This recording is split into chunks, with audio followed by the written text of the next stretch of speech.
এনপিএছৰ পৰা অনতি পলমে আমাক অপিএছ কৰক, অৰ্থাৎ পুৰণি পেঞ্চন দিয়ক। আমি জীয়াই মৰি আছো।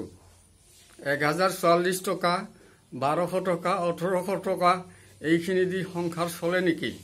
আৰু নহ'লে আমাক গুলি কৰি মাৰি পেলাওক, একেবাৰে মাৰি পেলাওক। আমি জীয়াই থাকিও মৰি আছো, আমি জীয়াই থাকি লাভ নাই।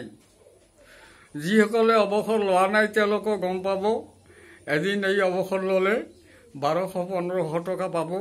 এইটো দি এটা হয় নেকি?